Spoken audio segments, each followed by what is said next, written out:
Little content warning for today's episode. We do deal with themes of self-harm and abuse. Enjoy the show.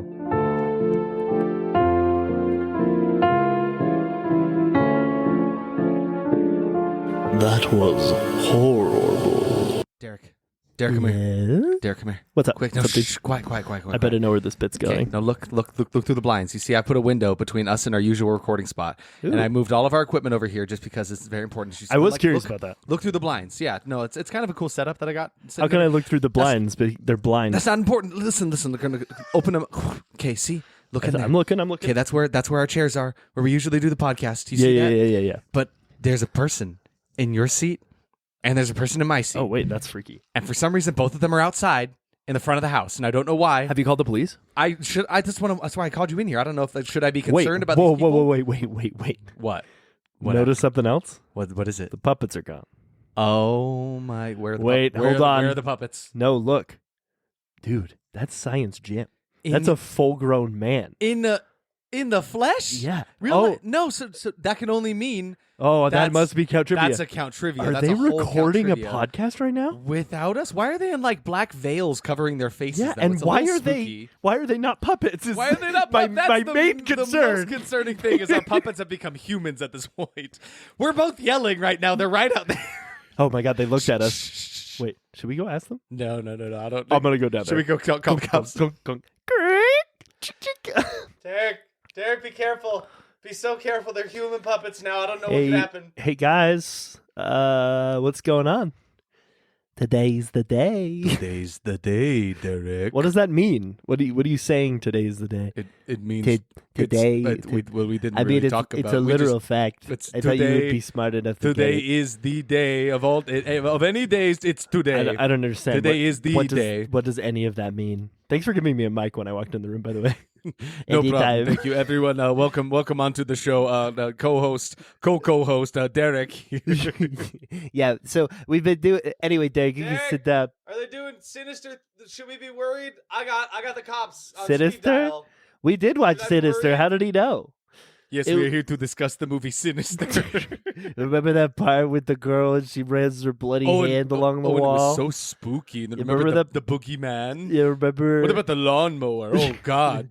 Oh, I actually forgot about that. I actually Genuinely forgot very about that. scary movie. Honestly, It was that movie scared me. Derek. Anyway, today's the day. Today's the day. Okay, why do you guys keep saying that? Did you see that woman in the Yard movie? Derek, I'm slowly pulling their microphones away from them. Why are you doing that? I would Wait, like to talk wait, more about stop, this movie. Wait, stop, wait, no. And All right, they have let's turned take- back let's- into puppets. Let's take our microphones and run back up the stairs. Well, you should probably hit. It's horrible audio, but it was worth the bit. So yeah, maybe they saw that movie, The Woman in the Yard. We saw the movie Puppets in the Yard. Which is pretty cool. Anybody who's new to the podcast, this is actually a podcast. Now that we're back in our space, we can tell you that this is a real podcast where I am your co-host, Isaac. And I'm Derek. That's my name. That's his name. That's Oh, the I two got of it our out. names. Did I get it? Yeah, you did it. Oh. Hey, listen, 87 episodes deep. I think you're really finally finding your stride in this whole thing. You know, when I tell people we have a podcast. What's the name of that podcast? Oh, shit. That was Horrible. Got it. Nailed it. Wait, no. Gold star. Horrible. Horrible. Yeah, exactly. It's our podcast where we do our best. Why are you so microphone shy? Line? Yeah. No one's on book, Derek. You're supposed to be off book weeks ago. We do Improvise. Give me Okay. your bit one more time. Sorry, audience. That was horrible. Where we do our best. At watching movies with popcorn, no butter. That would be a horrible experience. So I guess you're right in some regard. Did I do it? I think you did it. Do I get to sleep Yeah. in the rain tonight? So little Johnny. Instead of in the trench? It's today. Yes, you get to sleep in. Did you say in the rain? Yeah. Yeah, you get to sleep in the rain today. Just like Tommy Three Finger. Just like Tommy Three Finger, but not like Tommy Two Finger, because well, we don't talk about that anyway. So little Johnny, what did we watch today? Why you call me Little Johnny? That was what people used to call me in the Magic Club. Is that true? No. I don't know if you're messing with me. I feel like you were a part of the Magic Club. This is a little joke for the Magic the Gathering fans out there. Little Johnny. I wasn't if sure. If you say it right, oh, it's like a little Johnny. Yeah, I get it. It's funny. That's I comedy. wasn't sure if you were like Magic the Gathering variety or if you were talking like Magic as in close up, because you do both. I know you do both. Fuck you for outing me, first off. And second off, Okay, I was not in a magic club. Okay. You got to set the record straight. However, I was in a speed stacks club. What is And I like was the in a cups? chess club. Like the and I was in a stacking Rubik's cups? Cube Hold club. on, Derek. I'm still on speed stacks. You talking about like when they stack the cups all Yeah, quick? dog. Were you good at it? Yeah, I was fucking insane, man. I was like world record of my life. That's crazy. Not of the world, but I of my life. remember when I was the world a record's like kid- 1.2 seconds or something. I remember when I was a kid, they were selling a toy that was like basically just a cool cup that you would bounce ping pong balls into. When you Yeah. landed it in the cup, it would It's make teaching like fun kids sounds. how to drink alcohol. at a Yeah, young it's age. getting beer you ready pong. for beer pong. Yeah. But I remember wanting that so bad, and then when I got it, I'm like, I could just get a cup and a ping pong ball. So when I described it to my mom, the speed stacks, because I needed them. Yeah, of course. Imagine having to come to your mom and be like, how do I explain that this is something I need? Mom, I need several cups so I can stack really quick. Okay, you say that really like a joke. I fast. literally had to explain that to my mom, and then Santa got it for me. So at least Santa was listening. At least Santa cared Fucking God. about you and your real passion. All right, Do anyway. you think you could do it today? Do you think you could Yes. stack some cups After really quick? this, I will go get my. I'm gonna have to. I have we're gonna need competitive that. speed stack set downstairs. I'm You're gonna go grab it. messing with me. I'm not kidding. What does one of those run? How much do you pay for a competitive Probably speed stack? $20. It just you have a little mat that you do it on, there's and a then there's a mat, too. timer that you put both your hands on it, and when you let go, it starts the timer, and then when you touch Man, the pad again, the timer stops. This is so much more legit than I was expecting it to be. That's actually what they use in Rubik's Cube tournaments. fair. But Which you also did. yes, and then you use the Rubik's Cube mat for also speed stack. mat. Okay, so it's the same mat. vice They're versa. You know, interchangeable. they both use the same. Which is actually how I got into speed cubing, which is Rubik's cubing, because I had the mat. That and really I was, blows my mind. I was could doing not do speed that. stacks, and then I got my So first you're like, speed cube. well, I've already got the mat, so I might as well get into speed cubing. Literally. Literally. My brother's girlfriend bought me a Rubik's Cube. So and- kind of her. And I was what like, what a beautiful gift to give to your brother's girlfriend, or no, to your I would not boyfriend's have given brother. it to my brother. Yeah, because it's Oh, your yeah, brother's that's right. girlfriend. Yeah, I thought you so were calling my brother she- my No, boyfriend. she to you. Anyway, and I got into Rubik's Cube, and then I was like, I can't figure this out on my own. But I looked up that crazy tutorial. I think it was like Dan Brown. Do you remember Dan Brown from the early days of YouTube? No. Oh, man. I can't do this on my own. You know who can help me? Dan Brown. I think that's it. I think that is his name. Daniel Brown. Nope, that's the guy. What's Dan Brown do, Derek? Looks like he writes books, maybe. He's the guy who wrote. What's that book? I just looked at it. The guy who wrote the one with the angels, and Tom Hanks was in it. Tom Hanks was in this Yeah. Angels. What? Yeah, you don't know what I'm talking about? What? Why did you let me close that out? I thought I would know. Da Vinci Code. What? Goodness. No, Dan Brown. I promise. I promise. Listen to me. Uh-huh. Nope. I think I'm wrong. You're just gonna keep looking up Dan Brown Rubik's Cube. Damn it. How to solve a Rubik's Cube? Dan Brown. 32 million views Okay. 17 years ago. Okay. I'm showing Isaac So wait, right is now. it the same guy then? This is the video. No, it's not the same guy. That would This be is really the same funny, though. name. Look at this, dude. This video taught me how to solve a Rubik's Cube. How to beat a Rubik's all Cube. those years ago. You Oh, man, and he's still 32 making million content. other people. He's still making. Oh, look at you, Dan Brown. You're still out there doing your thing. He only has 29 videos. I don't actually think he's doing anything. Maybe he's not. Anyway, so I started speed cubing. Yeah. Because I was sitting there, I was doing my speed stacks. You know, it makes a cool sound. It's like. And then that is pretty. Yeah, no, you're right. I have. Unfortunately, I did watch these videos when I was younger. Unfortunately, And I was like, hey, this is kind of cool. It looks kind of cool, dude. I was not good at Christmas it. that I got my speed stacks. Yeah. My brother also got seasons 2 and 3 of The Office on video. So are you telling me you just like did both of those together? Seasons 2 and 3 we are rotated. always... We rotated between seasons 2 and 3 of Magic. I mean, stupid. Of You outed The Office yourself. Mm-hmm. and the Simpsons movie, which we also got on DVD that year. Yeah, and that was that Christmas. And I that's spent an all you entire did. week just speed stacking and watching the seasons 2 and 3 of The Office and the Simpsons movie. From God. Office Olympics to I can't remember the end. What of a season 3. specific Christmas you had. Yeah, dude. So anyway, I want to Yeah. go see A Woman About a Yard. Oh, right. I'm sorry. I just was reminiscing on my life. Anyway, I That's started like another speed way to say cubing. you're going Do you to know the how bathroom. do you know how to set up a speed cube, though? You take it apart and you put Vaseline on the inside so that Oh, it so you turns gotta lube faster. it up. Yeah, you gotta lube that shit. You got to be quick. Yeah, you gotta shit that lube. Shit, that lube. No, but can you imagine, like, I got to go see A Woman About a Yard is like another way of saying I got to go to the bathroom, right? See a horse 'Cause, without a cow. Yeah, I guess, like, I got to see a man about a dog or something like that, right? Like, that's a thing. We heard that in a movie we saw recently. The talking about Sinners? Yeah, talking about Sinners. I just Everybody want should any just go and excuse. see Sinners. Hey guys, I know we're here to talk about The Woman in the Yard at some point. Go see Sinners. Go watch that very cool Ryan Coogler vampire movie set in the South. It's a very, very cool time. It's got Michael B. Jordan in it. It's got Haley Steinfeld in it. It's got Michael B. Jordan and Michael B. Jordan. Twice. He's Twice in it the power. 2 times. He's in it 2 of them. Which is the same as just being a lead. Yeah, in the I guess. movie. Yeah, I guess that's fair. But like, do you think I feel like there's a specific generation of people that were born at a certain time that did not know Lindsay Lohan was not 2 people because of The Parent Trap. Like that's the first thing they see her in. I started panicking really bad. Why? I thought that conversation was you were about to be like, Lindsay Lohan is actually 2 people. Well, it's the same as... She's 2 people, is she not? Actually, I know a lot about Lindsay Lohan. Oh my God, it's Lindsay Lohan fan 69. And I would like to tell you that... Or 73? I forget. You got a lot of them. I'm actually 41. You own all of the accounts. I'm It doesn't matter which one you 41. are. I'm 41.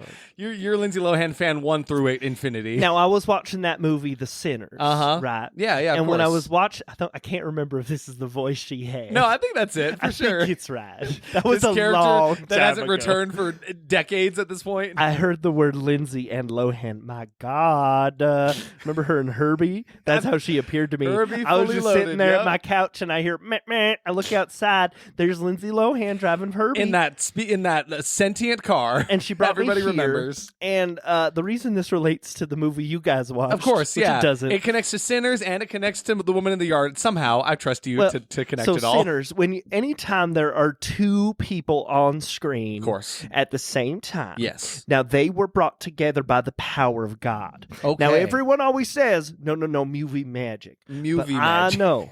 I know. I was talking to Lindsay last night. Uh-huh. We were talking about Parent Trap actually. So you got like you're in the room with her nowadays. Like She's you and here her right are good, now. but- See her? Anyway, so we were Sure. talking. Oh, I spilled. I spilled Derek's drink everywhere, and we're gonna keep this in because we're professional. because I doubted your ability? I'm so sorry. Are you sticky? No, it's fine. It adds This is to like the effect. the 3rd time in the history of That Was Horrible that Derek spilled a drink on you. I don't know if you've Which ever is- drunk a Spino on Which him. is funny because in the past. In the past, it's happened when we used to sit closer together. We're very arguably far away. farther apart now. It's very far still away. projectile shot onto I'm me. so sorry. And when Derek gets back, I'll apologize to him. Anyway, So yes, Lindsay Lohan is definitely in the room with us right now. Wink to the audience. so God, in all God of is her, what makes it possible for 2 of the same actor to appear on the screen at the same time. that's what I you're was trying to tell literally me. what I was about to say. I Thank took- you took for the words being, right out of your mouth. So God, in her infinite wisdom, Yes, of she course. comes down and she blesses us with 2. Is your mouse covered? My in mouse, the mouse water? is fine. Don't worry about the mouse. Squeak, squeak. Squeaky, sticky mouse. Oh my God. Derek was sitting in his office today talking to Lindsay Lohan, and a fucking mouse ran in. Where is this going? That's a true story. That That's really true? happened. That really happened to me Step today. outside the bit. I turned into a You character. sound so traumatized about it. It was was in the, so and the mouse cute. came in. Oh, it was cute. Yeah, because my office is far away from the kitchen. Don't worry. Yeah. But it's right next to the doors outside. Oh, And so, okay. but I've never had one run into my office before. Did Anyway, what did he look like? Did he notice He you was- and like realize I'm that not you were gonna a lie. god to him? It scared me because it looked like a real mini version of my dog, Ah! and I was like, "Oh God, Oh God, my dog shrunk and is a mouse now and at my work. Honey, who shrunk my dog?" Anyway, so God, in her infinite wisdom, she Yes. does create an extra version of you if you're ever going to be in a movie with yourself. Oh, okay. So Michael B. Jordan became Michael Twee Jordan. Michael Twee Jordan, like Yeah. Tweedledee and Tweedledum, yeah. And that's how they're able to like hand each other cigarettes. And, Okay, and yeah. jam in a car together. So you're saying like Robert Pattinson also did that in Mickey 17 that released this year too, right? He actually did it 17 times. Oh, okay. And So it's 17 so God sad clones. because those clones actually died in the way that he said that they died. so they real death in that movie. yeah, it's horrible. Isn't that illegal? It's Lindsay terrible. Lohan fan? Well, I think that death is just another way for God to be plunging the series of the earth. Okay, yeah. You can think about that one later. What are you saying? Anyway, so I went to the movies because Lindsay Lohan was apparently in a movie. I got so excited. But then it was just Michael B. Jordan. Michael B. Jordan and two of them. Anytime there's a clone, I'm assuming it's the sequel to The Parent Trap. Because it should just be any twins movie. It has to be The Parent Trap 2. We've all been waiting for it. Do you think if they did another Parent Trap, that Lindsay Lohan would, bless her soul, she'd obviously be there fresh out of rehab probably. And she'd be there and she would be like, The Parent Trap 2, it's the parents' turn. Yeah. And then do you think she Parent Traps her kids? I feel like she should be the consultant on all twin movies from here henceforth. So this movie, that's basically my bet. They're doing everything in Ryan Coogler's movie. It's a wonderful, cool movie about culture and music and everything and vampires and stuff. But then they've also got Lindsay Lohan fan there, and Michael B. Jordan looks at her all the time. He's like, "Is this a twin? Like twins would do this, right?" Absolutely. So this is real. That actually happened. That's no joke. That was a real thing that actually happened in that movie. What'd you think about that movie, Lindsay Lohan fan? Sinister? Yeah, no, Sinners. Oh, I thought we were talking about Sinister. No, that's the other podcast they're doing in the yard. Oh, see, I was just on there for an hour and a half. That's why no one listens to their podcast. Well, ours are an hour and a half long. Sinners was okay. It detracts from my Lord God in every way. Oh yeah, because now, from a demons. filmmaking standpoint, this is the best movie I've seen all year. Oh, absolutely, yeah. But wonderful, wonderful film. Ryan Coogler did a great job. I'm actually here to talk about Woman in Black.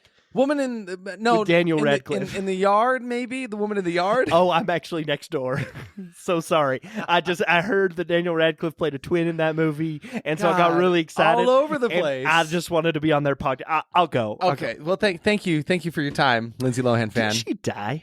I don't know. I feel like we have a whole sketch about it. She could have died. You want to kill her right now? You want to say she died on her way to their house? Oh my God, she got hit by a bus. Oh God, look! Oh no, Lindsay Lohan fan, the train. What do you think Lindsay Lohan fan looks like? Like a very like red in the face like all the time. I feel like she's like got very like that just like sunburned look, but like 24/7. Yeah, and she had a.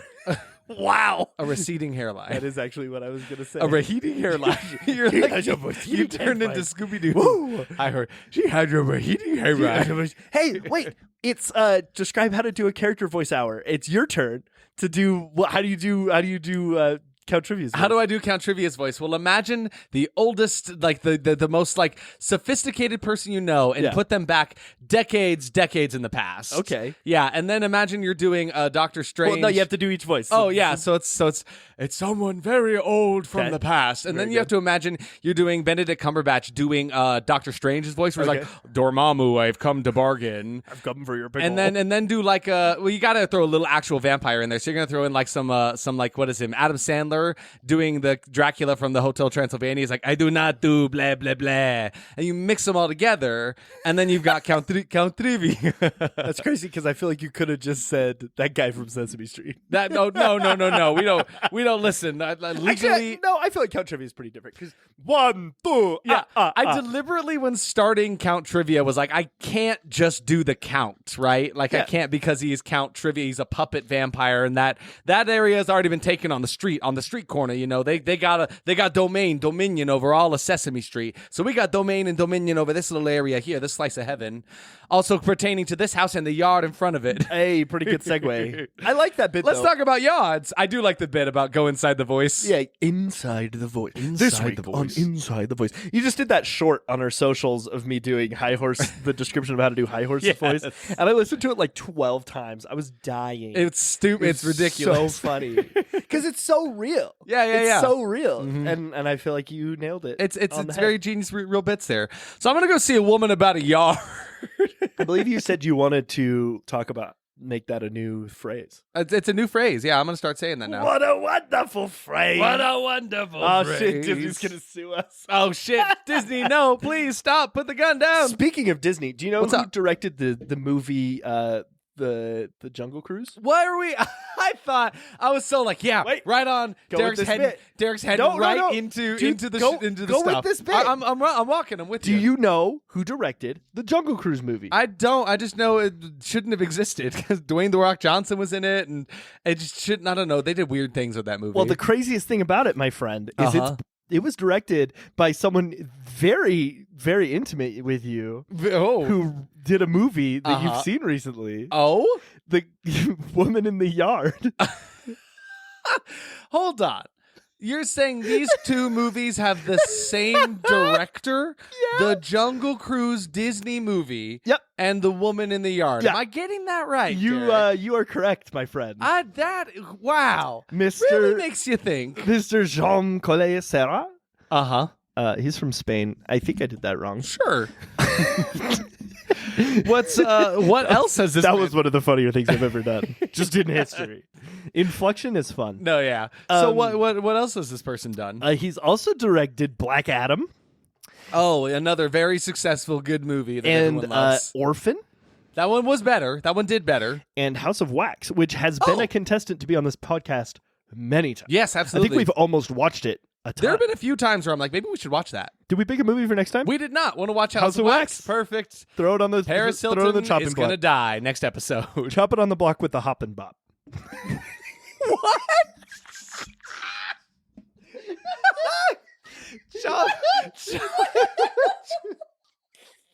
Chopping on the block with a Hoppin Bop? Is that what you just said? I'm dying. I can't stop. What are you doing in there? What are you doing in there, son? Well, you know, I'm chopping on the block with a Hoppin Bop.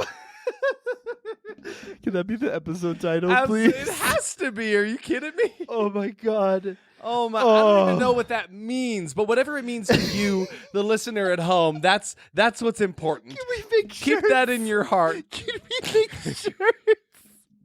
Chopping on the block with the Hoppin Bop. Chopping on the block with a Hoppin Bop. I think it's like a dance. It's probably a dance. You're chopping, which is like dancing. It's like a chop movement. Yeah. Chopping on the block. I mean, Auntie Donna has the chop. It's the dance. Oh the yeah, chop. Yeah, okay. So you're chopping. So you're chopping. The Auntie Donna chop.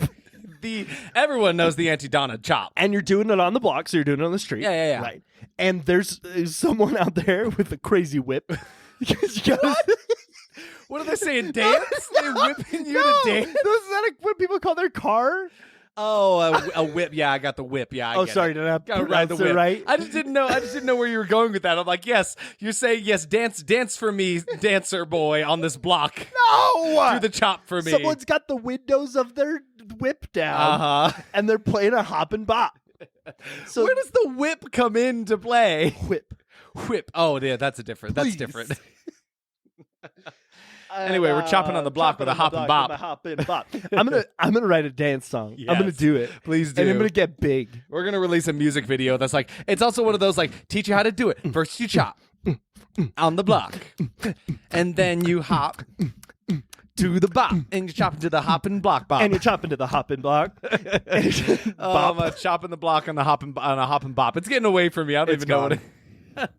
This movie had 5 people in it. Yes, the woman in the yard. 5. I'm gonna go see a woman about a yard. You've said that 18 times. That's just my way to keep getting us back to this. You have one segue, and it's not Paul Blart's. Do you know he rides a Segway? He does ride a Segway, and Paul Blop Mop Cop. Chopping on the block with a Hoppin Bop with Pop Blop Mop Cop. Pop Blop Mop Blop. Wait, Pop Blop. Chopping on the block with the Hoppin Bop with Hop. Wait, no. Pop Blop Mop Cop. Bop Blop Mop Cop. Chopping on the block with the Hoppin Bop with Pop Blop Mop Cop. Damn it! It's a new tongue twister. One more time. Chopping on the block with the Hoppin Bop and Pop Bop Mop Clop. God. Pop Bop Mop Cop. It's bullshit every time we do it. Pop Bop. Pop Bop Mop. Pop Blop. Pop Blop Mop Cop. Yes. Chopping on the block with the Hoppin Bop with Pop Bop Mop Cop. Damn it! That's there. That's good enough. We'll get it later. So The Woman in the Yard from 2025. a wonderful time in the theaters because we saw this movie in the cinema theaters. Yeah, did we not? This movie is a perfect example of why movies that are rated PG-13 often I think should be rated R, but for a different reason. And we'll go over that. But normally, I'm like, I wish this movie was rated R. That way, it would be very good. That's gonna stink. I don't want nothing to do with that. I actually feel like this movie pushed the boundaries of PG-13 quite a bit. Absolutely. So, Woman in the Yard came out in 2025. It has been out for approximately 1 month. It's like you edited that in post. It has been out for approximately 1 month. It was directed by forgot his name. Dada Duda. Dada Duda. Choppin on the block with the mop in. Damn it! Bop, mop, cop. Bop. You made me lose my notes. Sorry. It has currently, as we're speaking on April 21st, a critic score of 44, an audience score of 47. Letterboxd is sitting at a pretty 2.4, IMDb's at a 5.2, and that is the scores that I have for this movie. And that's the bit. Sometimes I get with so much momentum. Yes. And I'm like, and then I don't use the proper inflection. And it's like, where do we go from here? Where else can we go? Derek just stuck his hand in more tea that Lindsay Lohan fan spilled on the table. Dude, this is why we stopped letting her into the studio. Yeah, I thought we had a restraining order against her, but I couldn't find it in time. Okay. So, Isaac, let's talk real quick about the woman in the yard. Yes. Just real quick. Just real quick. It's only the subject of the episode. It's the only reason I think we're we here. should probably get into it a little bit, right? Just like think about think about a woman. Imagine, think about a woman if you will, in a yard. A woman in the yard. No, really though. Think about how much people talked about this movie real quick. They didn't. Nobody talked about it. I saw several trailers for it. I feel like the marketing, the advertising was okay. Yeah. It's because it was distributed by Blumhouse, right? Or Yes. produced by Blumhouse. Yeah. And so I feel like they're usually pretty good about putting their movies out there and making us aware of them. Yeah. But yeah, it was released and I heard almost nothing about it. Basically nothing. Pretty much nothing. What if I happened? told you this movie was incredibly successful? What? Derek, nobody talked about it. I know. Dude, That's impossible. I don't understand why. So when this movie came out, it also came out at the same weekend as Death of a Unicorn, A Working Man, and Penguin Lessons. Another one that nobody really talked about was Death of a Unicorn. I still haven't seen that one. I haven't either. I do want to see it though, mostly because I'm an A24. So I also it looks interesting. that movie made exactly its budget, so it did well too. Well, so. all right, good.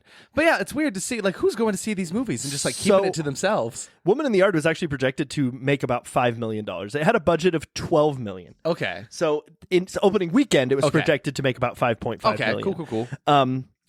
Let me get back to where it was. So almost 3,000 theaters is where it opened opening weekend. Yeah. The film ended up making only 3.7 million on its first day. Oh, okay. With an estimated almost $1 million from Thursday night previews. But then it went on to overperform that weekend and debut to a 9.4 million weekend. That's crazy. In its second weekend, it has now made an extra 4.5 million, capping it at a 22.7 million. I just cannot say that there is a single person in my life who's like, "Oh, what are you doing on this Friday night? I'm gonna go see Woman in the Yard." Like, who went to see this movie? I kind of feel like the premise was weird enough. Yeah. And it had Blumhouse I like the tied gimmick. to it. It is cool because, that's that's why I wanted to see it in the first yeah. place, because I love the gimmick. Yeah, exactly. Like, because that's really most all that they showed us in the trailer. They're just like, there's a family living in this house. A woman mysteriously appears on the yard. Yeah. Then movie happens. Well, and it was advertised a lot. Yes. We saw the today's the day. Today's the day. A lot. We saw it a lot. We did. I'm concerned, Uh-huh. and we'll go over why I'm concerned. Mm-hmm. But this movie was kind of presented in such a way that it was like a teenager movie. And I do feel like maybe advertised that way, I guess. Uh-huh. And I feel like since it's a PG-13 movie, that's where the money came from, which would explain why we're not seeing any of it. That could be fair. Because there were other movies that were out around the same time. Teens ain't on Letterboxd yet. No, exactly. Well, I mean, we all know you can't use Letterboxd until you're 21 years old. You have to be an adult to use Letterboxd. I use it, though, and I'm 14.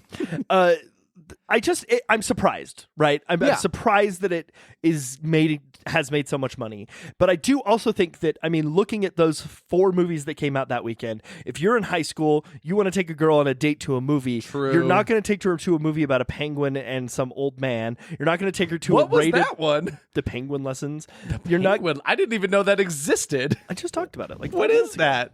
It's a comedy drama. It's a memoir about Tom Mitchell, a British teacher who taught a boys' boarding school in Argentina. With penguins. Yes, and I love penguins, and now I kind of want to see that movie. I bet $5 it would make me cry. I bet. Yeah, it kind of seems like one of those tearjerker kind of ones. Since freaking season 7 of Black Mirror made me bawl my eyes out. Yeah, Derek's been watching that. I am wrecked. Paul Giamatti got you, Paul man. Giamatti and Chris O'Dowd. Got you dude. again. Chris O'Dowd from the IT crowd. He plays Chris Roy. O'Dowd, yeah. And shit. The other girl. She's really famous too. She was in The Office and Parks and Rec. Oh my gosh, her name is completely gone. That's fine. they are in the first episode of season 7, and they also made me bawl my eyes out. And then fucking Paul Giamatti, man. Everyone go watch Eulogy, Black Mirror. It will actually destroy you. One of the saddest pieces of content I've watched since The Whale. We've been watching a lot of media lately, huh? I feel like a lot is coming out these days. I've been watching so much lately. Which I feel like is also an issue with The Woman in the Yard, about how like it kind of gets overshadowed just by how much shit is coming out recently. Yeah. I mean, like, the weekend before that we had like the Minecraft movie that came out, and then we've got like, the Sinners is out now. Everybody's talking about that, which was phenomenal, by the way. If that wasn't obvious by our little bit that we did there, Sinners was incredible. We did go on a tangent. But yeah, there's a lot of things coming out, which is actually really exciting. I'm excited to be in this like blockbuster season. I do feel like, this is like a good time of year for people to go to movies. Yeah. And it was also like, it also came out around spring break. True. So I do really feel like if you were a teenager in high school, you were looking at the movies that were out, you're like, ooh, a horror movie that's rated PG-13. I don't have to like sneak in or bribe my parents or something. Like I can just walk into this movie. I guess that is fair. I never thought about that aspect of a PG-13 movie. It's like, you could let a teen go see it and not have to worry about that R rating stopping them at the door. Exactly. Yeah, that's weird. Yeah, you could get into it and have no problem. Yeah, exactly. And it is perfect like teenage bait. Yes, exactly, because it's like, I have my date with me, and if they get scared, they can cower into me. I can cuddle them, because that's what all teenagers want. Which companionship, fellowship, all of those goods. There's something to be said about that. However, as we will discuss, I really think this movie should have been rated R. Or at least, to not spoil too much, have some trigger warnings, at least a little bit, some kind of warning. Okay, so I've been thinking about that a lot, and I feel like we can talk about it right now. Yeah. Talking about content warnings in front of movies. So you watch anything on Netflix or any of those, it has a content warning at the beginning. Mm-hmm. And if you look at the content warning for this movie, because I did check it after, if you just look at the ISRB rating, that's video games. Hold on, I was going to find it while I was talking about it, but now I have lost it. It's fine. It does specifically say the things that we are referring to. Yeah. It does talk about it right here. Rated PG-13 for terror, some violent content, bloody images, suicide-related content, and brief, strong language. Mm-hmm. So it does. Yeah. The MPA does say it. So it is in there, but still you would have to look into that beforehand, Yeah. But I guess it's kind of tough, I feel like you should know what you're getting into, but also it just like wasn't marketed in such a way that I was ready for it. And then it's got this like very, very heavy-handed metaphor that I was like, I did not know it's one of the this is what we metaphors. were getting into. It's one of the stronger and most visceral metaphors I've ever seen in a film. Yes, it's pretty brutal.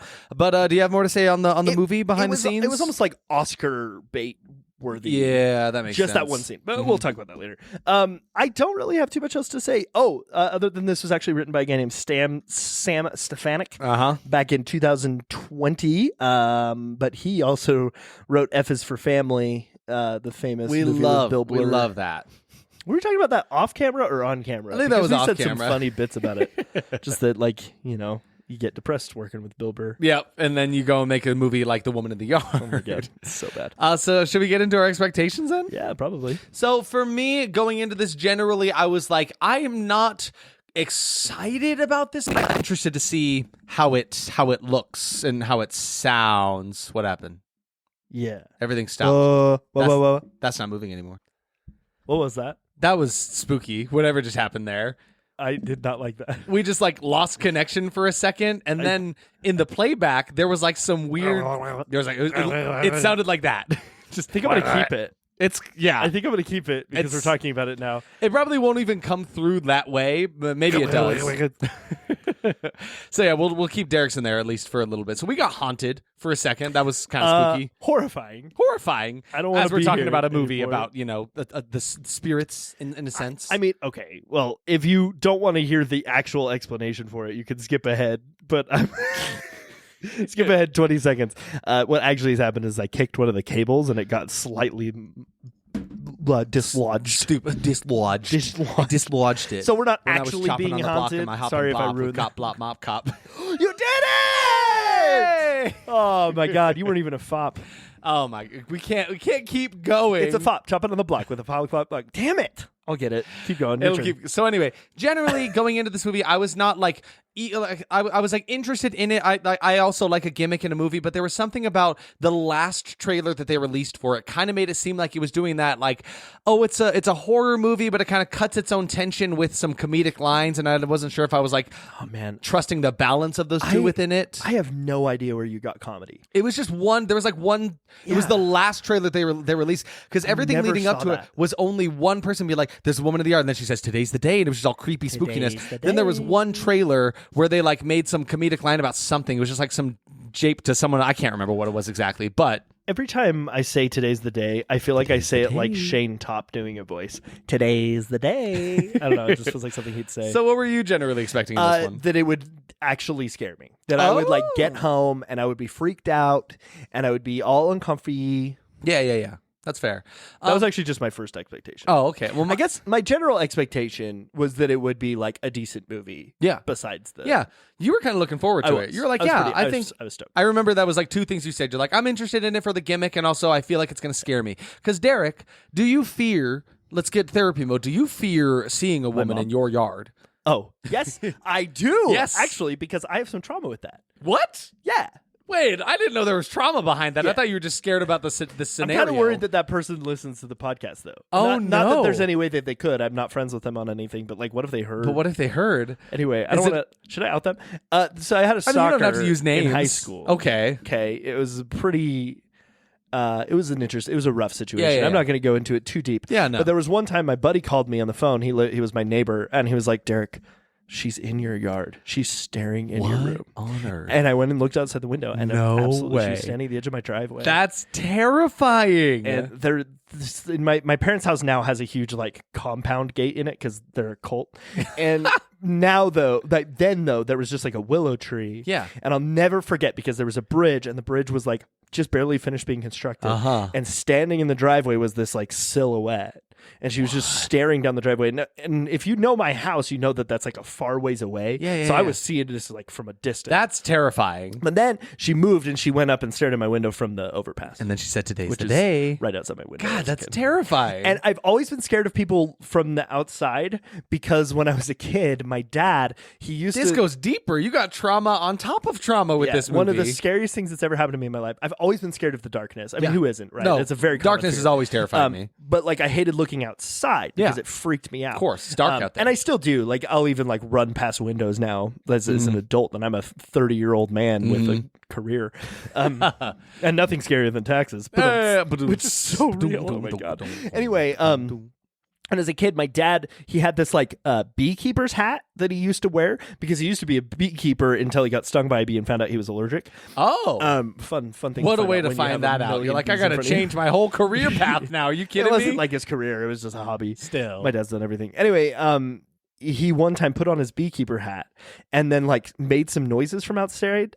And then when I opened my curtain, he was just sitting there staring on the inside with his face like right on the outside of my window. Why would he do this? I don't know, but did he intend to scare you absolutely. with it? Okay, he was trying to terrify me. My dad did that a lot when I was a kid. Well, see, my parents didn't scare me very much. I that's barely talked to my parents. That's why I asked you, because I'm like, that seems out of character for your dad. It's very in character for my dad. But it affected me, and then I was even more scared because like it's confirmation bias. I was like, okay, well now that I have this bias about the fear of outside, it has now been confirmed. There can be scary things outside, which will happen every time now. Yeah, right? That's way too spooky.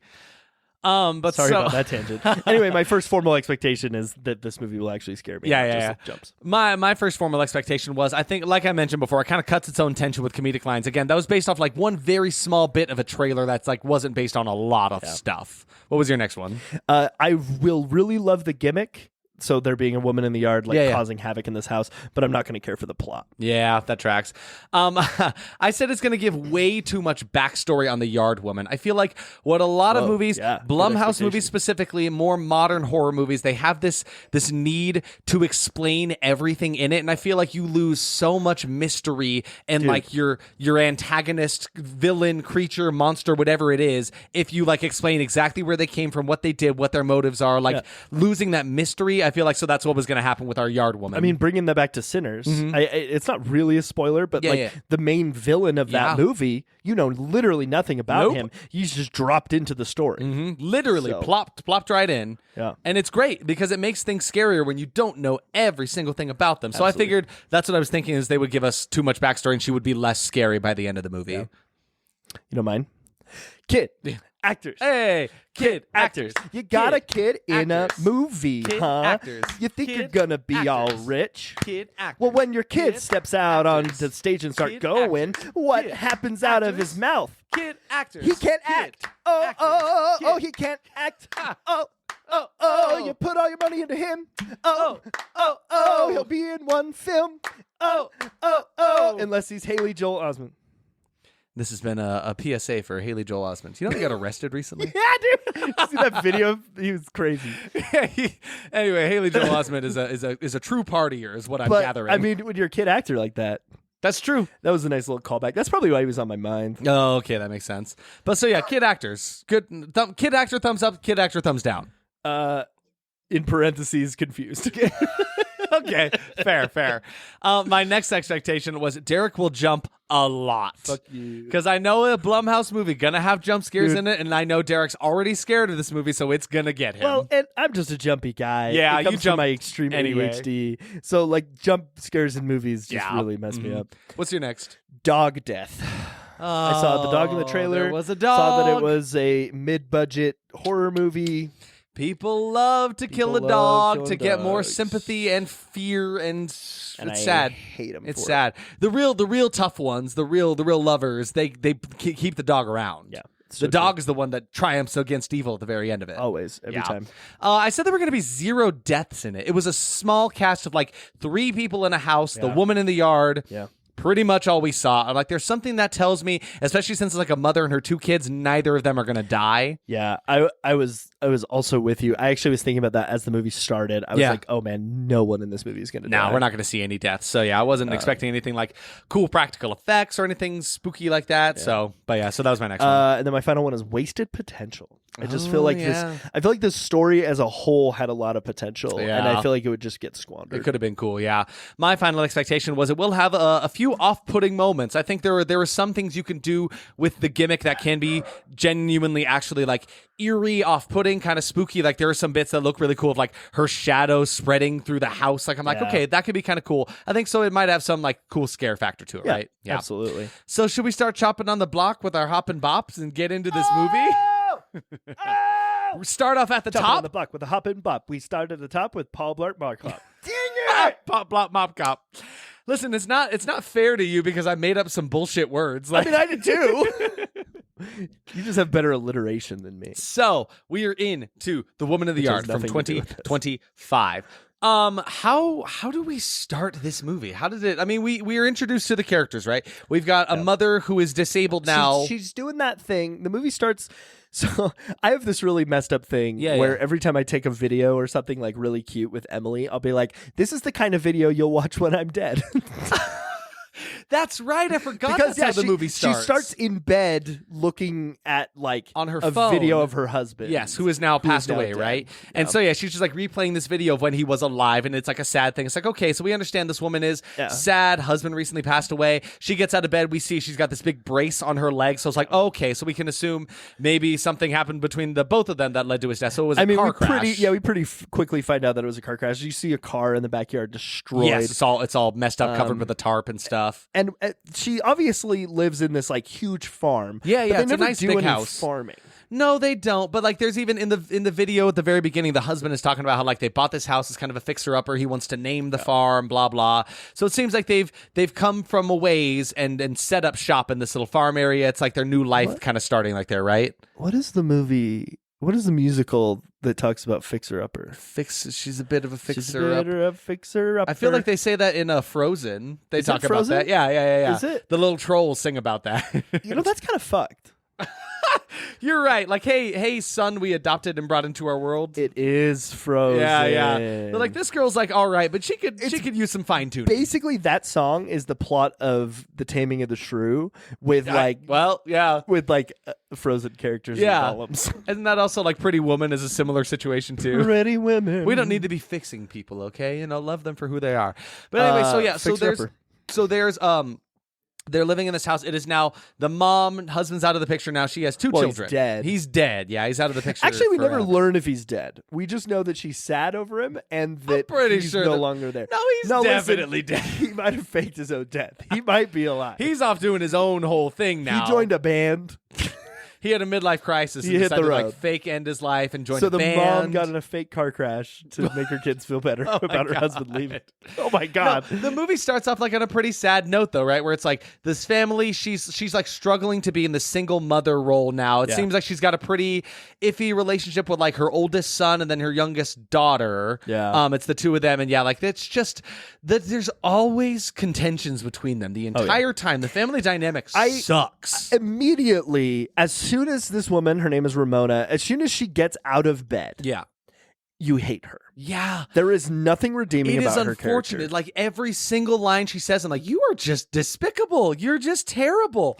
All the time, every line out of your mouth, you're just kind of like mean and rude and cruel. There were multiple times that us sitting there watching this movie would just get mad. Yes. Because I've never watched a movie where your protagonist is the most hated person on screen. Yeah. You have to at least like them a little bit. We're supposed to root for them, and especially in a horror setting. Yes. I've said that before. Oh, yeah. Where it's like, you're going to go up against some kind of big supernatural scary thing. We're supposed to care about you in that situation. Yeah. But if we don't, and we kind of hate you, it's like, okay, woman in the yard, take her away from us. I do not care about this character. She's kind of the worst. No, seriously. I don't know.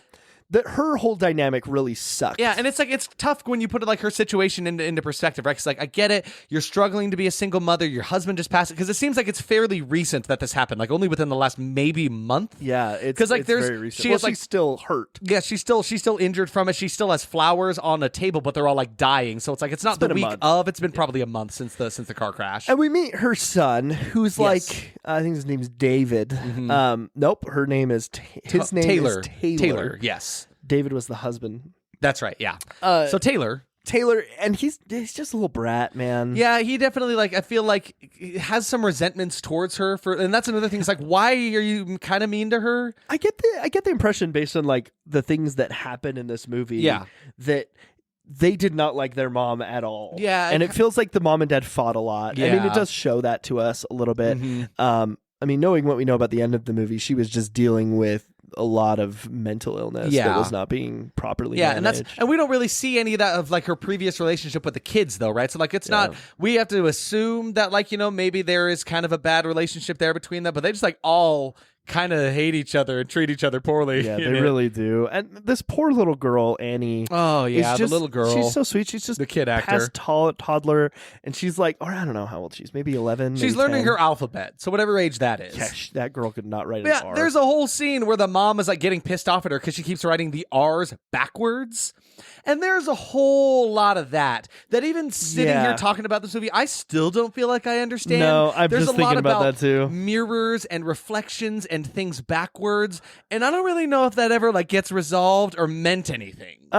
I have some theories about it. Yeah, you got a theory? Kind of. I do have a theory, but I don't really want to talk about it until later. So just remind me to talk about it. Yeah, but like there's not a lot to say before the titular woman in the yard shows up, right? Because it's pretty much establishing characters. Yeah, establishing these characters. Quick. Yeah, no, it's fairly quick. They they get into like the action of it, which I mean is good. They didn't waste much time with it. But yeah, so you understand there's this little family here. They're fairly dysfunctional. Yeah. And then a woman's on the yard. Yeah. It's like, hey, mom. There's a woman. There's a woman outside. Ma, there's a woman in the yard. Ma, there's a woman in the yard, and I can't write my R's. Mom, it's not yard, it's yard. Yeah.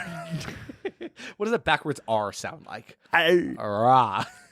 R, ra. So ra is a backwards R. That's stupid. Wait, what? So no, R. Because like A-R, spell it out phonetically, R. So if it's backwards, it'd be ra. Man, the god so of weird the to sun. Spell a letter phonetically because you're using the letter to pronounce it. Yeah, it's crazy. That's a black hole. It's a paradox. It's a paradox. It blows up on itself. Anyway, point is, there is a woman in the yard. I'm gonna need a repeat and mom clip is of you just concerned. going, it's a paradox. It blows up on itself. It blows up on itself.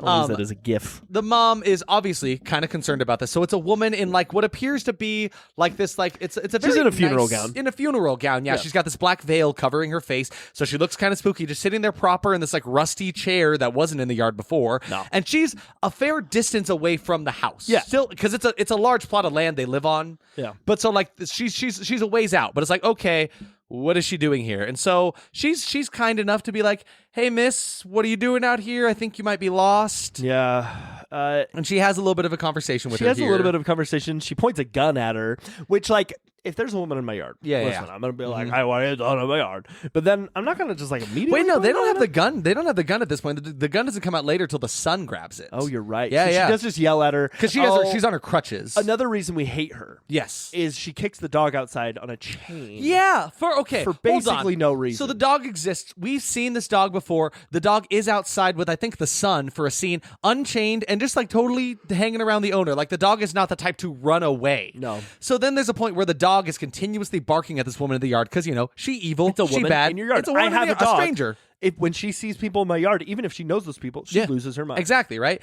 So there's a woman in the yard and the dog is barking a lot. So the mom puts the dog outside on a chain. It's like, well, why do you need to do the chain? Like chain, the dog's not going to go do anything or hurt anybody. Like the dog is super sweet and fine. It just really pissed me off. It showed her not having empathy. Yeah. Right? Mm-hmm. And even people with, like, especially people with mental illness. Listen, I'm a guy with mental illness and I have so much empathy. Yeah. Like she wouldn't, I don't know. It just made me hate her for basically no reason. No, exactly. We just kept getting several different reasons to be like, oh, I don't like this person. I dislike this character. She's not that great. But so has conversations with this woman in the yard. Things get a little spooky there where like she kind of isn't giving straight answers about anything. And then she just starts saying, today's the day. And then she showed her hands and her hands were covered in blood. Yeah. And so it's like, okay, we're leaving. So now the family she'd have a vision of her daughter dead too. Oh, yeah, that's right. She was... I forgot about that. Yeah, from the hands. Because now, so like she shows her blood on her hand. She goes back inside, locks herself up with the kids, and the kids, Taylor, the boy, is like, "Hey, mom, who was that person?" And she was like, "Oh, she's just confused. She must be from like the mental institution that's nearby. She got lost." Yeah, I thought that they said senior living home. Maybe it was that, something like that. Either way, it doesn't matter. The fact is, she was. Lying, scapegoating. Yeah, and so she tells them like, oh, she's from this. Maybe it's a senior living home that's nearby. And the son is like, oh, well, we need to call them. Then she's like, oh, sorry, didn't pay the electric bill this month. Can't use a phone right now, right? Yeah. And so like I think that was honestly just a way for them to not have a phone to use, which I appreciate because I feel like a phone often ruins certain tensions in horror movies. Yeah, where it's like this could have been easily fixed if you just like called the police or something. Oh, absolutely. But I mean, from the first scene, it established that they didn't have money, so none of them could charge their phones, and they're out in the middle of nowhere, which is why. So it isolates them, it secludes them, because this is all I didn't mind that. No, I liked it a lot. Yeah, and it's like a one location horror movie, right? Yeah, which is my favorite. Yeah, exactly. Derek, how do you feel about like how the way things look in this movie so far, like cinematography? The cinematography in this movie was fantastic. I honestly, shockingly kind of cool. Like I really loved it. They used reflections a lot. Yes, and I mean almost too much. Arguably. Yes, too much. There's a bit of like cool cinematography bits that did get old because they kept reusing them. There was one really cool shot where the mom was looking into the room on one of the kids, and in the reflection of one of the windows, you see the mom as well, but she's just sitting there, kind of like eerily smiling at her and not moving, while the real version of her is moving. I didn't even notice that. No, you actually pointed that out. We pointed it out, and then it was like too late to see it. It was so sick. Yeah, no, there's some cool shit. I did really like that. One of my favorite things when we see movies is when one of us notices something that the other one doesn't. Yeah. Like when we saw Long Legs and I saw all the devils that are hidden throughout the movie. There were so many. Yeah. We saw ones each other didn't, right? It was so cool. But so we're already starting this situation here where like the mom is lying to the kids, not telling them the truth about it, because it seems like for some reason the mom knows who this person is. She gets a little freaked out, like, oh, I understand what's happening. Because, like, I feel like she could have just told the kids the truth. Like, hey, I have no idea. Knew. She's scary. She had blood on her hands. I'm not sure. I don't know if she was just trying to, like, protect them and not freak them out or something. But, like, she is lying to them. And it seems like she's also lying a little bit about the events of the night that they had the car crash. Because her son Taylor keeps pestering her about it. He kind of keeps going back to it. Like, there's some distrust between them, right? Well, and then he gets frustrated and grabs a gun. Grabs the gun that the dad has. Yeah, and then he actually goes out and starts confronting her as well. Which, all the bullets are gone. It has one bullet inside of the gun. So it's like, you got one shot to take care of this woman in the yard. He's not throwing away his shot. He's not throwing away his shot. Just like his mama, he's young and he's tired and he wants to go to bed. Yeah, it's my favorite off-Broadway musical. It's Hamilton. Hamming it Uppleton. Hamming it Uppleton. That's nothing. No, anyway, so the kid confronts the woman of the yard, right? Yep. And he ends up pulling the gun on her. So, who is she? Who are you? Who are you? Yeah. But then she actually says something to him. We don't hear what it is. But there's something really cool that happens in this scene. We start seeing her like shadow powers. Yeah. Where she can like use her shadow. So if there's light, she can use shadow to like manipulate objects, kind of like a poltergeist. And as the sun is setting, her shadow is stretching closer and closer to the house itself. And it's it's a really cool effect, a cool power to give your villain. I was super into it. If a short man is casting a long shadow, it means that the sun is about to set. No, if a long man is casting a short shadow, you're going to want to give him some milk. It's like some parable. I was saying it to you. Do you like it? What do you think? Yeah, no, it was good.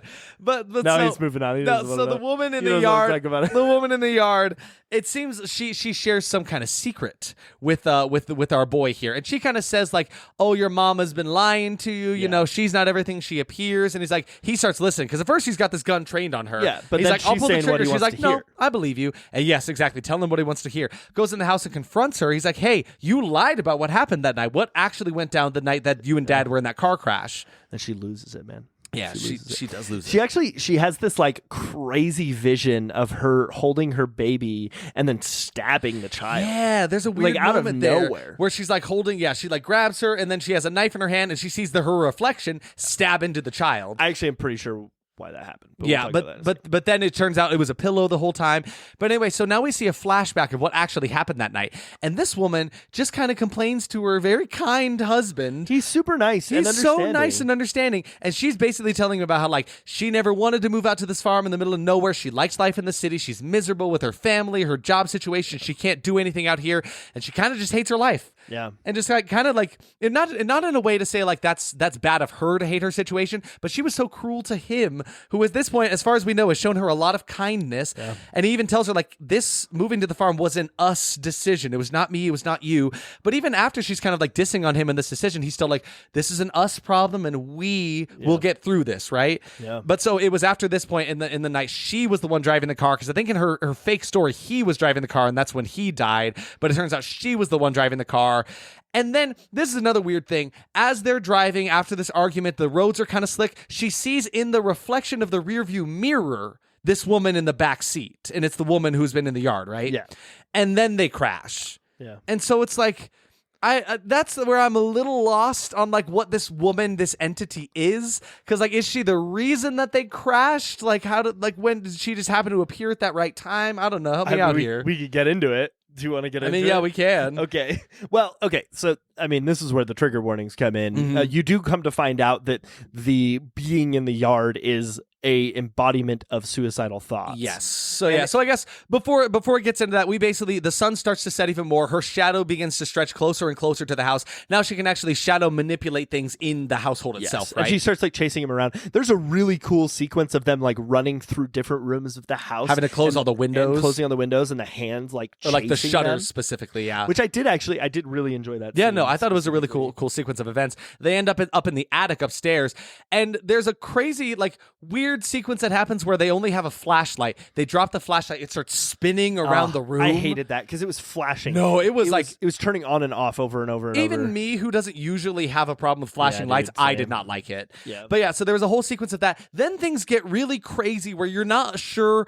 what's real life and what's not. Things become other things. Now we get a whole event that plays out where like this entire time time, the mother has been the woman in the yard. Like, Yeah. they're kind of switching positions this whole time. Which, I mean, it definitely was like a, hey, guess what? The woman in the yard was her you the whole time, right? Which was kind of a cheap, and I don't stand by that was what actually happened. Yeah, it's kind of a weird thing. We go into this mirror realm that happens, like, where everything's backwards. She sees her dead husband for a second and realizes it's this mirror world. Yeah. But it's at this point that the woman in the yard starts directly talking to her and saying, "You pray every morning for the strength, right?" And like but you didn't understand what was the strength to do, right? What the strength was for, not the strength to go on, but the strength to not. And it's like, this is getting very upsetting all of a sudden. Yeah. What is happening? Well, and there was a scene I ended up really liking. Yeah. I mean, when we first walked out of this movie, I definitely didn't care for it. And then actually on thought, it has grown on me in certain aspects. This is one of the ways it did, is she takes a light, the woman played by wow, why did I try to pronounce this? It's a tough one. She's incredible. She's wonderful. The woman who plays the woman in black. I mean, the woman in the yard. But it's hard because it's the woman in the yard. She's wearing black. So it's like the woman in black, the woman in the yard. Anyway, it's just called The Woman. She did a great job. Yeah, absolutely. She was very eerie, giving a very good performance. Very strong performance. She takes a light and she puts it over all of the pictures of her kids. Yeah, and she shows her how her life will be better if she's not there. Because there's basically a moment where the mom kind of puts the kids away and confronts the woman herself, because I think, she understands what she is, what she personifies, and she goes to handle that herself. And in the sequence, it's like fucking a reverse It's a Wonderful Life. It's like backwards. It's a terrible life, where she it's a cool sequence where she takes a lighter to the pictures, and they like kind of like in a burn away effect show like, oh, here's your kids and their futures, and they're happy, they're safe, because that's what she wants, right? That's one of her biggest struggles in her struggles with mental illness, is like, my kids need to have a mother in their lives. And she's like, no, they'll be cool. Check this out. And it's pretty messed up. It's way messed up. Absolutely. But someone who is dealing with that kind of a thing, your mind isn't thinking rationally. Your mind is thinking, how will my life be better without me here? What am I doing to hold things back? Yes. Which is not, I mean, anyone... You can see how you would think that about yourself all the time, but like, it's never true. No, like, it's never true. You're always better here. And remember that. And remember that. That's from us here. That's our little PSA on That Was Horrible. You're always better here. Yes, absolutely, 100% of the time. But it's just like she, because I think she kind of like is mocking her with this whole thing that she said, because there was a deliberate moment of like, give me the strength, before she like stood up out of bed and stuff. And I think she still needs that strength in this moment to fend off this literal demon entity woman here who is telling her, your life, everyone in your life would be better without you around, kind of thing, right? So do you think it's hard? It's tough. So I mean, this whole thing is interesting because we have this personification of mental illness, and like thoughts of suicide, and we have the woman who's dealing with it. It's trying to make us think that she is one and the same, but the kids can also see the woman. Yes, the dog can also. So it's like, how are we? Like, is it just that the feelings are that strong? It is such a bad.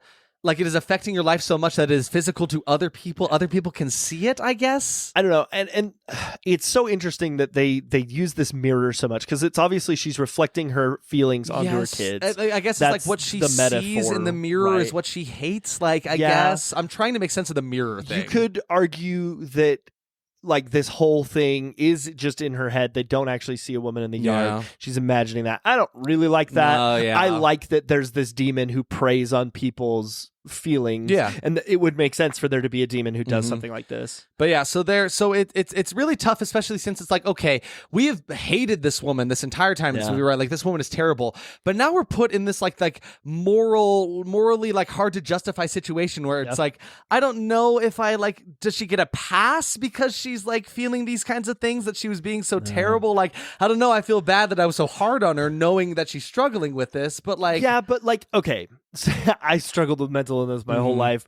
I'm not a dick. I mean, sometimes I can be, but like, you can't use that as a free pass. And I used to have a friend that was like that. She was like kind of an asshole all the time, and she would always put it back on that. She's like, oh, well, I have this. I'm like, but that's not really an excuse to just be a dick and rude all the time. I mean, people are serial killers, and they don't just get a pass. Yeah. Oh, you killed someone? Oh, it's okay because you're a serial killer. You have mental illness. You're fine. Whatever. I mean, I shouldn't ever compare those two. But I'm not comparing mental illness and serial. It's just like, it's the extremity of it, right? Yes, like, exactly. You don't have to do that. But so there's a lot that happens. It's like kind of like it's not much to mention. They're just kind of being terrorized by this woman for a long time. The mom sends the kids away. She's like, go to the neighbor's house. You know where it is. Walk there. I'll meet you there later. Right? Like you guys are going to be fine. And there's a very, very long, grueling, hard to sit through scene. That takes place in the barn between the woman in the yard, the mom, and a gun. Basically, right? She just tries to force her to do it, and it's just agonized. It's like it's happening in real time. Like it doesn't. There's not a lot of cuts, right? That's kind of what you had mentioned with it. Yeah, it's very drawn out, and I've never wanted to like be out of a theater more. Where I'm like, is this scene done? Can we be done? I understand what's happening. I get it. Please let me leave. Absolutely. There was a scene earlier where they're all up in the attic, and it plays with like light and reflections and stuff, and it's pretty cool. But there's one moment of that where the woman walks towards the mom and her mouth is all messed up. Yeah, got, like, that was a cool effect. Big effect on her side, and I was trying to figure that out. But the way that she holds the gun would have caused that. Would have gone through the cheek like that, and that's what she would have looked like did she choose to listen to this voice. And I guess that's all we really need to say about that scene. It was hard. It was just a lot. I've never seen a PG-13 movie with that harsh of a like self-harm I was scene. not expecting, especially like a Blumhouse movie, to go that far with things. No. Like that was really pushing the envelope. I'm like, what's cool, what's okay to put in. It felt deeply personal, but like maybe too personal. Yeah, it was really upsetting.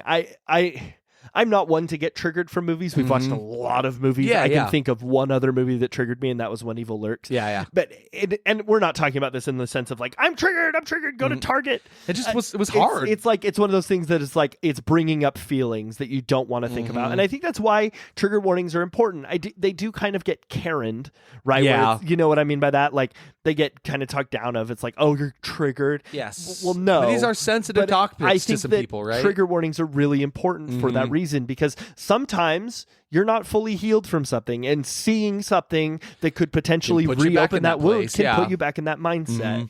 It's really, really unfortunate to be feeling that way after what was actually okay.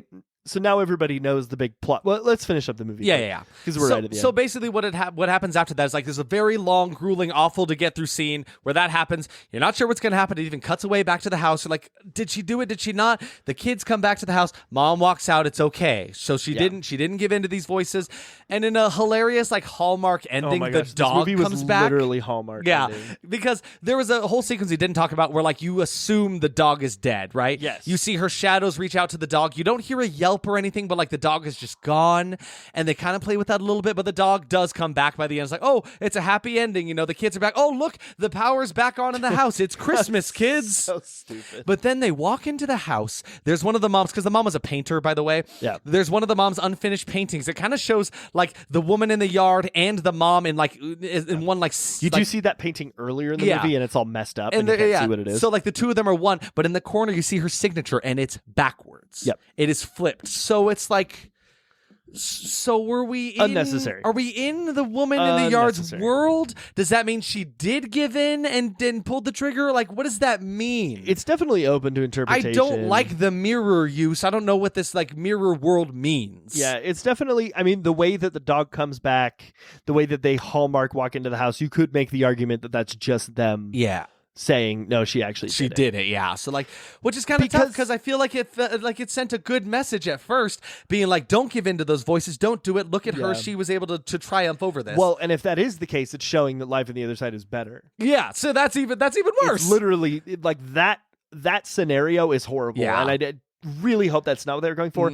I don't think so. I think it was just my theory, I guess you could say, about the whole reflections things is, we've basically already touched on it. The whole, like, you reflect back what you see, but also you reflect your feelings onto other people. And I think showing that the signature was backwards at the end is showing that she's still not healed. Yeah. It's showing that she's still dealing with these feelings. Which is realistic, right? Yeah. You're probably never going to be 100% healed from that, and that's okay. But life goes on. And I hope that people take away that from it, and not that it was life was better on the other side. But so how do our expectations? Well, no, I was going to talk about something. What was I going to talk about? Yeah. Oh, the woman in the yard as like a concept. Yes, I think honestly, this movie wasn't like fantastic as a horror movie. Yeah, I do think though, as like a mental illness, like representation, not really representation, personification of mental illness, I actually think it was very successful. Yeah. Because like it's looming. It's always there. Yep. It's never moving. Mm-hmm. It sits in the yard and stares at you. It gets closer and closer. It doesn't make sense. It's out of the ordinary, right? Like all these feelings fit the feeling of the woman in the yard, right? You could argue that your depression is a man in the yard or a woman in the yard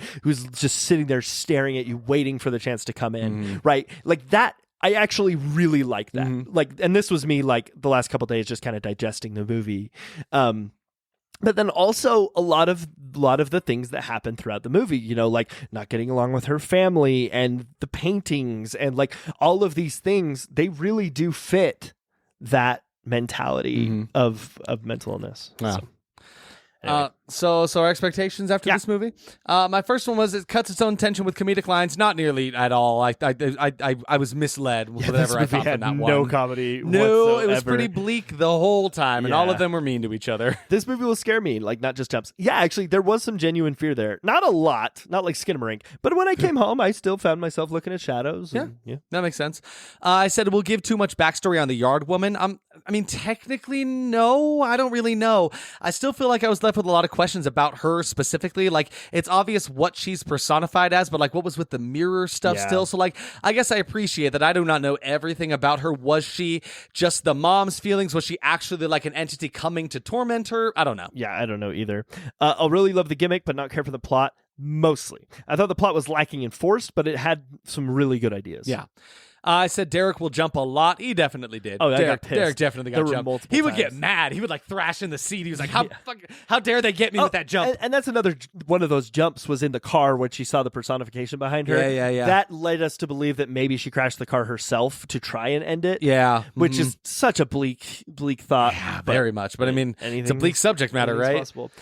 Kid actors. The little girl was fine. The boy was kind of annoying, but it wasn't horrible. Yeah, I mean, they did their jobs. I didn't think either any of them were bad. I don't think any of the performances were bad, and that's another thing about like the main mom, right? Yeah. While I thought she was a terrible person, that's just her character. She gave a good performance. Yeah. She was doing her job, right? Absolutely. I said there'd be 0 deaths, and I mean, unless you count the husband's death from the car crash, nobody like died in the main group. Not even the dog who lived to the end, which was kind of a beautiful thing. Dog death. It's almost worse to tease us the way we did because it made it seem like the dog was gone. I'm glad I never saw a dead dog, but still that sucked.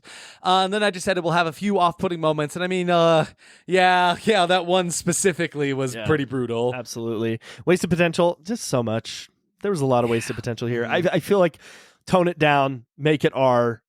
And, well, keep it the same tone, maybe amp it up in some other places and make it R. But also maybe put a warning at the beginning of your movie, not at the end of your movie. A little bit, yeah.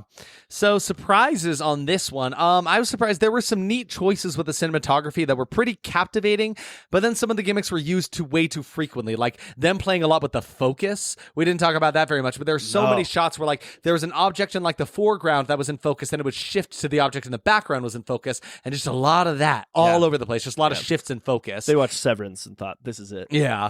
I did end up being, I did think it was like scarier than I was anticipating for it to be. Like maybe not in the ways I was ready for, but there were definitely some moments of like lingering, like, oh, that's eerie. That's kind of spine tingling, kind of spooky, which I liked. I really enjoyed the bits with the woman's shadow stretching into the house and messing with things using only her shadows. It was a pretty fun sequence and a really cool power to give to the villain. Yeah. I mean, like, it's no surprise to you that I was surprised that it was very triggering. I was not ready for the movie to head that direction, and then it stayed there for a very long time. It just kind of really turns the whole thing around when you realize this woman who's been awful the whole time was secretly struggling with that. It makes it hard to make a judgment call on that. Like, it's almost, maybe that was the point. It's almost like a punch in the face. It's like, hey, remember that woman you've hated this whole time? Yeah. Guess what? She's sad. Yeah, exactly. Think before you speak. Think before you think someone's a bitch. It's like, okay, yeah, I feel bad, but I don't want to feel bad about this. And then I was surprised that the dog lived. We literally joked about that being like a Hallmark ending, and then it really happened. It literally happened. How much this movie stuck with me really shocked me. I mean, I was just kind of talking about it. I did not expect it to. When I got home, I was like, meh. I remember us leaving the theater being like, I think I even rated this like 2.5 on Letterboxd. Like it was really down there for me. And I don't think that score is moved. I still think the movie deserves that. But it is more memorable than I thought it would be. Sure. Yeah, that scene, I mean, we've been talking about it. You basically covered it all, but the end of the movie, the quote-unquote resolution really surprised me. Also, like the scene in the shed lasts a long time, but then it ends abruptly. Yeah. And all of a sudden her kids are back immediately. Yeah, they were gone like 3 minutes. Wraps up really Which fast. again, unfortunately, does kind of help the theory that she did it and she's in another realm. Which is a very, very bleak ending if that's what we are to believe. What? I don't want to believe that. Let's just not. It glorifies suicide so much. A little bit, which is bad. Don't do that. All right. Verdict time? Yeah, dude. All right. For me, that Holy was crap. Triggerable. Is that what you said? Yeah, that's hey. So yeah, that was Triggerable. I did not hate this movie, nor did I love it. I think it has some good things to offer. Like, it's got an interesting villain, some cool cinematography. But where it really starts to lose me is having a cast that are all pretty awful to each other, and then have a very triggering reveal about what the metaphor for it all means in the first place, as to what they've been like battling this entire time. And it felt very personal, a little too personal, like I mentioned. So I think if you see a woman in your yard, maybe make sure she's doing okay. Check on that woman. That was Triggerable. We didn't even talk about that. That's cool.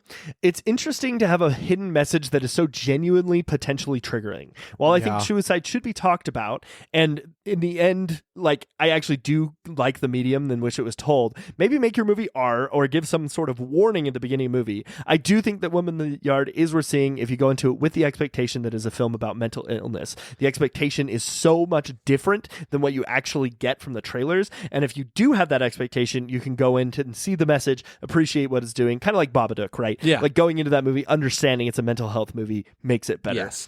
Which I think maybe would have changed my perspective on it. Did absolutely. I know that's what I was getting into, right? Absolutely. I feel like on a second watch, maybe I could feel different ways about it, right? But instead, you end up being blindsided by one of the most triggering self-harm scenes I've ever seen. You see someone in the yard, don't hold a gun to them, just give them a popsicle, then take yourself to therapy. Hey, right on. Get yourself to therapy. Now, Count Trivia is still in the process of becoming a puppet again after being human. Dude, we got some Cronenberg It's stuff going bad. on It's over there. nasty stuff over there. It's real. It's like half Legs felt, half popping. flesh. It's terrible. So I just got the trivia here for you, flesh. which there was not a lot. I mean, basically, like the first one was what Derek already said. The director has previous horror projects include House of Wax 2005, which we're going to watch, Orphan from 2009, and The Shallows from 202016. Is that really trivia? It's not. It's just a fact. Like, it's not. I mean, I guess I think trivia they is just a had fact. nothing for it, right? This one, correct me if I'm wrong. I don't remember there being snakes. Nope. Like, no. But I'm reading here in the trivia for this movie, during filming, snakes were only present on set on Tuesdays and Thursdays as part of a unique agreement between the producers and the local snake community. I don't remember Classic there local being snake snakes in this community. movie. Hey, bringing us snakes in here. Oh, you're bringing us a snake Oh, today. you're bringing a snake, huh? Remember, it's only on Tuesdays and Thursdays. Friday, that's when snakes getting snuck. Fridays, snakes getting stuck. Keep going. Chop, blop, mop, cop. So the screenplay was originally written in 2020 by first-time screenwriter Stam Stefanik and was originally titled The Man in the Yard. Yeah, weird. Which, interesting, like, to change that. I don't really know why they'd done that, but yeah, that was an interesting thing. And then we've mentioned this before. There was a list of movies, like a blacklist back in like the 2020s. Every year, actually, apparently. Every year, this is a thing. I was just looking into it. There's a list of like most liked unproduced screenplays, and this was one of them. This was the most liked. This was the most liked on the unproduced screenplays list, which is just interesting. Again, really goes through their whole like kind of like waste of potential, because it seems like people were super into it when it was a screenplay. I'm very curious how the script has changed from its original iteration of The Man in the Yard. Yeah, I'm very interested too. I'm curious. I want to do what we did like with Slender Man, see the original, like how it changed it all. It should have been. Yeah, but yeah. So that's our talk about The Woman in the Yard from 2025. Catch us next time to be watching the House of Wax from 2005, which I don't know where that one's sitting on the Rotten Tomatoes meter. But I didn't even check. It's not great apparently. Because we've considered it before, right? We have, because it's a remake of the 1953, which apparently maybe is much we should better. watch both of them. Let's do it. Yeah, that'd be fun. And we'll mostly talk. Well, yeah, let's watch both of them. We can watch the first one separate and then watch House of Wax that's sitting at a 28%. Can you give me the synopsis on that one? A gang of college friends. A gang. Oh, Jared Padalecki's in this. Yeah, he is. My boy. A gang of college friends, including Wade, Jared Padalecki, and his girl. We haven't actually watched this yet, have we? No, we haven't. Oh my god. I know we haven't. Oh goodness. Carly are en route to a school football game when they wind up with a flat tire in a ghost town. They are forced to seek help in the only place that's open, the local wax museum. Ooh. Once inside the spooky and seemingly abandoned building, they discover the works on display are not quite what they seem. What? And the group discovers it's being hunted by the insane twin brothers who run the museum. Doesn't that just ruin the movie? A little bit. Forget you heard that. Thanks, synopsis. Forget you heard that. But yeah, so that's House of Wax for next week's episode. Do you want to talk quickly about our Garfield horoscope? It's a pretty quick one this time. Heck 3 panels. 2 of them are the exact same. Garfield sitting down. The third one, he says laying down. He's laying down. Sorry.